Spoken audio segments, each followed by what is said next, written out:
আসসালামু আলাইকুম। সঞ্চয়পত্র সম্পর্কিত প্রায়শ জিজ্ঞাসিত প্রশ্নাদির উত্তর আজ পর্ব 6।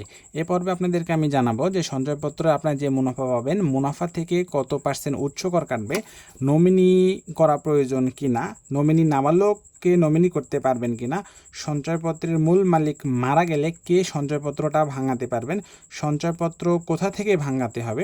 চলুন শুরু করি। আপনারা যে মুনাফাটা পাবেন সেই মুনাফা থেকে উচ্চ কর কাটবে, ইংলিশে আমরা টিডিএস বলি। এখন এই উচ্চ করটা কত পার্সেন্ট মাথায় রাখবেন, যদি 5 লাখ টাকা পর্যন্ত হয় উচ্চ কর কাটবে 5% এবং 5 লাখ টাকার বেশি হলে উচ্চ কর কাটবে 10%। এখন সঞ্চয়পত্রে নমিনি করা প্রয়োজনীয়তা কি? ভবিষ্যতে সঞ্চয়পত্রে ক্রেতা অথবা মালিক মারা গেলে আসল ও মুনাফা প্রাপ্তির ক্ষেত্রে ঝামেলা এড়াতে সঞ্চয়পত্র ক্রয়কালে ক্রয় ফ্রম এক বা একাধিক সর্বোচ্চ 3 জন পর্যন্ত, মানে নমিনি কিন্তু সর্বোচ্চ আপনারা 3 জনকে করতে পারবেন। 3 জন পর্যন্ত ব্যক্তিকে অথবা কোনো একটি প্রতিষ্ঠানকে শতকরা হারে নমিনি মনোনয়ন করা বাঞ্ছনীয়। নাবালক অথবা নাবালিকাকে নমিনি করা যায় কিনা? হ্যাঁ, আপনার নাবালক অথবা নাবালিকাকে নমিনি করতে পারবেন। সঞ্চয়পত্রের মূল মালিক মারা গেলে কে ভাঙাতে পারবে? নমিনি উল্লেখ না থাকলে আইনানুগ ক্ষমতাপ্রাপ্ত ব্যক্তি বা ব্যক্তিবর্গ।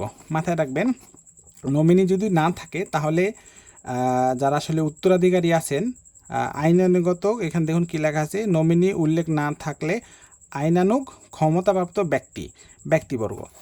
তারপরে খেয়াল করুন, নমিনি না করে সঞ্চয়পত্রের ক্রেতা মালিক মারা গেলে কে ভাঙাতে বা নগদান করতে পারবেন? ক্রেতা বা মালিকের মৃত্যুর 3 মাসের মধ্যে কোর্ট হতে সাকসেশন সার্টিফিকেট গ্রহণ করতে হবে। এ বিষয়ে সরকার অনুমোদিত বা প্রদত্ত আইনানুগত ক্ষমতাপ্রাপ্ত ব্যক্তি বা উত্তরাধিকারী এগুলো ভাঙাতে পারবেন। মানে মাথায় রাখবেন, আপনাদের কোর্ট থেকে কিন্তু একটি সাকসেশন সার্টিফিকেট গ্রহণ করতে হবে। নমিনি যদি না থাকে তাহলে কি করতে হবে? আপনারা নগদায়ন করলে, মানে সঞ্চয়পত্রটা ভাঙানোর জন্য আপনাদের কোর্ট থেকে সাকসেশন সার্টিফিকেটটা নিতে হবে।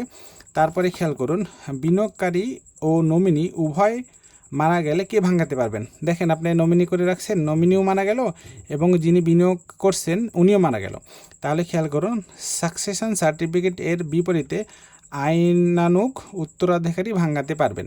মানে নমিনিও মারা গেছে, তারপরে আসলে যিনি উত্তরাধিকারী থাকবেন তিনি আসলে এটা সঞ্চয়পত্রটা ভাঙাতে পারবেন। সঞ্চয়পত্র কোথায় ভাঙানো বা নগদায়ন করা যায়?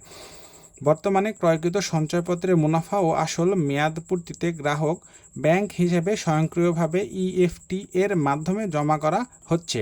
মেয়াদ পূর্তির পূর্বে সঞ্চয়পত্র নগদায়নের প্রয়োজন হলে সে অফিস হতে সঞ্চয়পত্র ক্রয় করা হয়। একটা জিনিস আপনারা মাথায় রাখবেন, আপনাদের মেয়াদ শেষ হইলে অটোমেটিক্যালি কিন্তু আপনাদের ব্যাংক অ্যাকাউন্টে সঞ্চয়পত্রের টাকাটা কিন্তু ব্যাংক অ্যাকাউন্টে চলে আসবে। আর আপনারা তার আগে যদি ভাঙাতে যান, যেখান থেকে আসলে ক্রয় করছেন সেখানে যাবেন, গেলেই তারা আসলে ভাঙানোর ব্যবস্থা করে দিবে। আজ পর্ব এই পর্যন্ত। আগামী পর্বের জন্য আগামীকাল সকাল 8টা পর্যন্ত অপেক্ষা করুন। ধন্যবাদ।